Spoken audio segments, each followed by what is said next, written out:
네, 안녕하세요. 김진성입니다. 오늘도 오랜만이죠?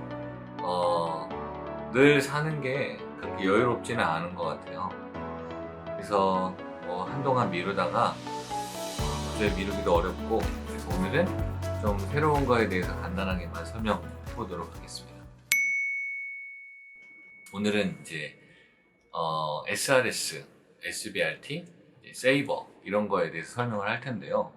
방사선 치료를 이제 뭐 연구를 하거나 치료를 받거나 하다 보면은 요즘에 이 단어를 많이 쓰게 됩니다. 방사선 수술 혹은 뭐 세이버, SBRT 이게 뭔지에 대해서 제가 간략하게 설명해 보도록 하겠습니다. 그래서 이거를 이제 사실은 약자예요. 약자인데 뭐의 약자냐? 이제 SRS는 스테레오택틱 레디오 서저리입니다. 근데 이제 그럼 SBRT는 뭘까요? 어렵겠죠? 스테레오택틱 바디 레디에이션 테라피. 그래서 여기서 공통적으로 들어가는 거는 스테레오택틱. 하나는 레디오 서저리고 하나는 바디. 제일 처음에는 사실은 브레인만 했어요. 그래서 레디오 서저리라는 게 방사선 수술을 했었었는데 이게 바디, 렁, 리버, 스파인 이런 쪽으로 많이 넘어오면서 이게 SBRT라는 개념으로 바디를 치료한다라는 것까지 됐었죠. 그러다가 나중에 말씀드리겠지만 2010년에 이름을 좀 바꾸자라고 나왔는데 그게 스테레오택틱 어블레이티브 레디오 테라피입니다. 그래서 공통적으로 들어간 거는 스테레오택틱이라는 것인데 이것은 정위라는 뜻인데 정확한 좌표를 아는 방사선 수술 치료라는 뜻입니다. 그래서 이거는 뒤에 한 번 더 설명을 하겠지만 요거는 이제 SRS, SBRT, 세이버 이게 뭐의 약자인지는 알고 있으면 좋겠다라는 게 제 바람입니다. 그래서 제가 늘 보여드리는 페이퍼인데 이제 NEJM의 200년 동안의 암 연구에 대해서 정리하는 거죠. 그래서 보면은 수술, 항암, 방사선 이 세 개가 200년 동안 어떠한 이벤트들이 주로 있었나 역사적으로 그걸 정리한 건데 방사선만 정리를 해보면 이런 식으로 정리가 된다라는 거를 제가 몇 번 얘기했었습니다. 그게 X선을 렌트겐이 발견을 하고 퀴리 부인이 라듐을 가지고 방사선 치료하면 좋겠다. 그런 다음에는 1928년에 치료를 하되 방사선을 나눠서 주니까 한 20번, 30번을 나눠서 주니까 종양이 치료가 잘 되더라. 헤드앤넥이. 그래서 그때부터는 우리가 이런 거를 일종의 스탠다드화해서 그렇게 치료를 합니다. 그러다가 이런 이제 68년에 감마나이프라고 감마나이프 레디오 서저리라는 게 제일 처음 시작을 하게 됩니다. 그래서 그때 SRS 스테레오택틱 레디오 서저리가 이제 처음 시작하게 되는데 이거는 나눠서 주는 게 아니라 한 번에 굉장히 고설량을 딱 주고 끝내는 겁니다. 그래서 그렇게 해도 정확한 위치를 알면은 브레인에는 별 크게 없더라라고 해서 그게 그런 방사선 치료의 이슈가 되죠. 어쨌든 제가 이쪽 그 NEJM 페이퍼에 나온 거 말고도 저는 개인적으로는 CT가 개발된 게 가장 큰 그런 이벤트 중에 하나라고 생각을 하고 그 다음에는 이제 2000년부터 IGRT 이미지를 가지고 정확한 종양의 위치를 알 수 있는 그런 테크닉이 나왔던 게 굉장히 중요한 사건 중에 하나라고 보고 있습니다. 그리고 그랬기 때문에 이 SRS에서 끝나지 않고 SBRT, 세이버라는 게 나오지 않았나 생각을 하고 현재는 이런 거를 뭐 하테크 치료 혹은 뭐 세이버 혹은 이뮤노세라피랑 합쳐서 하는 치료들이 굉장히 활발하게 좋은 성과들을 내고 있죠.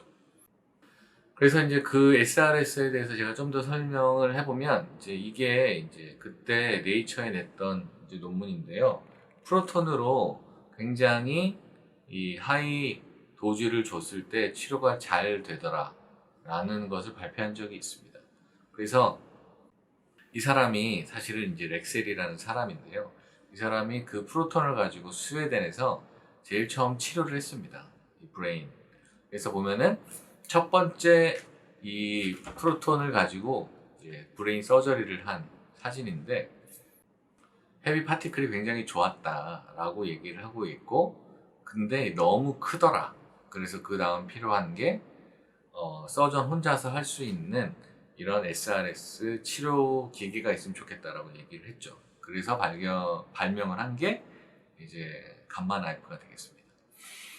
그래서 원래는 제가 방사선 치료를 이제 설명을 할 때 2D, 3D 뭐 이런 이제 발전이 있어 왔다라고 설명을 합니다. 그러나 오늘 그건 하진 않고 SRS에 대해서 바로 설명을 하겠습니다. SRS는 아까도 반복적으로 얘기했지만 스테레오택틱 레디오 서저리, 여기서 SRS를 따오죠.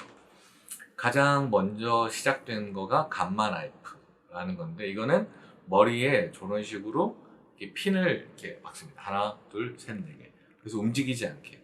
그렇게 하면 좋은 게 뭐냐면 얘의 위치 좌표계를 정확하게 알고 있기 때문에 그 안에 브레인 속에서 튜머가 어디 있는지 정확하게 우리가 찍으면서 확인을 할 수가 있는 거죠. 그래서 거기에 굉장히 고설량을 우리가 안심하고 줄 수가 있겠더라라는 게 이 SRS의 특징입니다. 그래서 이거를 제일 처음 발명을 했고, 그게 왼쪽 하단에 있는 동영상인지, 동영상이 나올 텐데 동영상을 보면은 왼쪽 하단에 있는 것처럼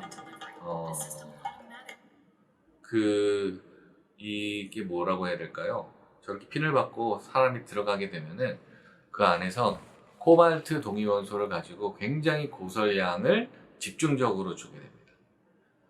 그리고 이제 요게 감마 나이프를 설명하는 거고, 오른쪽 바텀에 있는 거는 사이버 나이프라고 해서 이 뭐죠?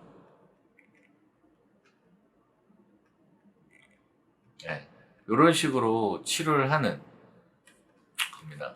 이거는 가속기가 굉장히 조그만 녀석이 저렇게 달려 있어가지고 고설량을 좀 더 자유도를 가지고 환자한테 정밀하게 치료를 할 수가 있습니다. 쟤도 로봇이 움직이기 때문에 정확한 스테레오택틱한 정보를 확인하면서 치료할 수가 있습니다. 저거를 저희 병원에서는 로보틱 IMLT라고 부르는데, 어찌됐든 이런 SRS 치료가 처음에 한 60년대에 나와서 활발하게 좋은 성과들을 내기 시작을 했었죠.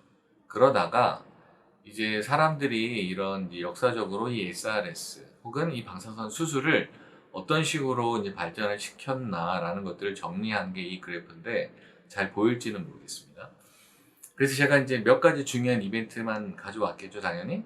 제일 처음에 51년 정도에 이 렉셀이라는 사람이 SRS라는 거를 처음으로 시도를 합니다. 그러다가 설량을 낮추는 것이 아니라 오히려 높이면서 렁과 리버의 정확한 위치를 아는 이미지를 활용을 하면서 동시에 고설량을 주는 치료를 1994년에 몇 사람이 시도를 하게 됩니다. 이 사람이 이 렁과 리버에 대해서 시작을 했고, 그 다음에는 스파인에 대해서 치료를 시작했습니다. 그러면서 이제 아웃컴이 나오니까 예전에 컨벤셔널로 뭐 2그레이씩, 1.8그레이씩 한 거보다 더 좋은 효과를 내더라라는 거를 이제 사람들이 리포트를 하게 되죠. 그러다가는 이제 팀머만이라는 사람이 대표적으로 렁에 대해서 치료를 SBRT로 이제 12그레이 혹은 15그레이씩 줬는데 그게 굉장히 좋은 효과를 내더라라고 해서 굉장히 활발하게 전 세계적으로 퍼지게 됩니다. 그리고 나서는 이제 그러면 이 이름을 좀 바꾸는 건 어떤가라는 제안을 2010년에 하게 됩니다. 그래서 이게 2011년에 나온 페이퍼인데요. 이게 이제 세이버, 스테레오택틱 어블레이티브 레디오 테라피, 이게 뭐냐라고 사람들이 질문을 하니까 이거에 대해서 설명하는 게 있는데, 이거를 쓴 사람이 사실은 로버트 팀머만이라고 UT 사우스 웨스턴에 있는 의사입니다. 그래서 이 사람이 이거를 제안을 하게 되죠. 그래서 이제 사실 이거는 좀 학문적인 얘기도 있습니다만 조금 이제 실제적인 얘기입니다. SBRT 하니까 뭐 텍스팅, 채팅하는 것 같고 좀 너무 가볍다. 그리고 치료를 하자 그럴 때 뭐 외국 사람이 그 치료할 때 SBRT 하자, Let's SBRT 뭐 이렇게 하니까 좀 웃기더라. 그래서 사실은 이게 고설량을 굉장히 주는 거기 때문에 어떤 의미로서는 어블레이션, 그러니까 지지는 거라고 할 수 있는데 그게 더 정확한 의미다. 그래서 스테레오택틱 어블레이티브 레디오 테라피가 더 적합한 말이고, 그거를 요약을 하면은 SABR, 그래서 세이버라고 우리가 하면은 좀 더 어원도 좋고 정확한 의미를 전달할 수 있겠다 얘기를 한 겁니다. 사실은 이제 그때 이제 스타워즈라는 게 미국에서 되게 파퓰러 하잖아요. 스타워즈에 보면은 이 광선검이 나오죠. 광선검이 라이트 세이버죠. 사실은 이제 이제 사진 안에 있는 사람이 그 팀머만입니다. 팀머만이 이 이름을 바꾸자라고 몇 사람들이랑 같이 제안을 했는데, 그 팀머만이 저기다가 이제 코믹하게 라이트 세이버, 세이버를 가지고 모든 치료를 하자, 튜머를 없애자라고 얘기한 게 어원이 되겠습니다. 그래서 SBRT랑 세이버는 사실상 뭐 비슷하지만 조금 부르는 방식에서 좀 차이가 있다라는 거를 알아두시면 좋겠습니다. 서머리를 하면 SRS, SBRT, 세이버라는 게 있는데, 이게 각자 이런 스테레오택틱 뒤에 뭐 레디오 서저리가 붙고, 바디, 레디에이션 세라피 혹은 어블레이티브 레디오 세라피라고 붙는다. 어쨌든 정확한 정보를 아는, 정확한 위치 정보를 알고 고설량을 주는 치료를 우리가 이런 식으로 부른다라고 얘기를 하고 있습니다.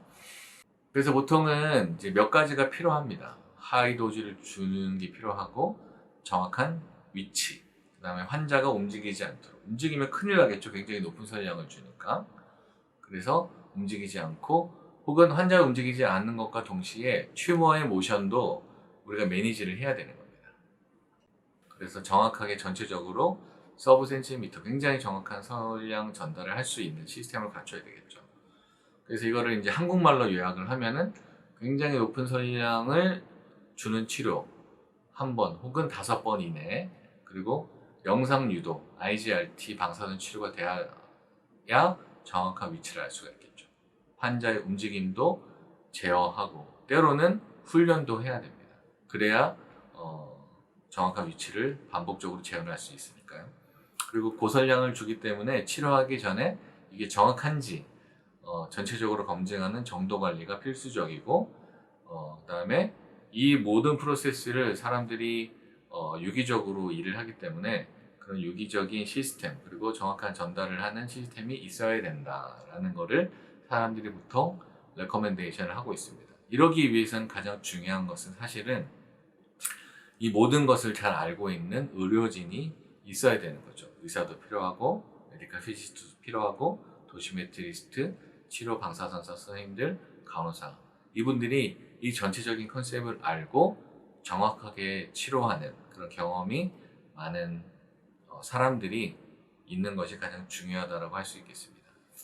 어찌됐든 여러분이 이제 연구를 하고 공부를 하고 치료를 받을 때 이런 얘기를 하면, 뭐 SBRT, 세이버, SRS 얘기를 한다면, 이런 뜻을 가지고 있구나, 이런 히스토리가 있구나, 이런 단어의 뜻이구나 라는 거를 기억을 하고 알았으면 좋겠습니다. 오늘은 여기까지 마치고요. 혹시 궁금한 거나 뭐 언제든지 물어보라고는 하는데 댓글 단 사람은 없어요. 네. 다음에도 뭐 제가 알아서 하지 않을까요. 아무튼 오늘 지켜봐 주셔서 감사하고, 다음에 또 뵙겠습니다. 감사합니다. 안녕.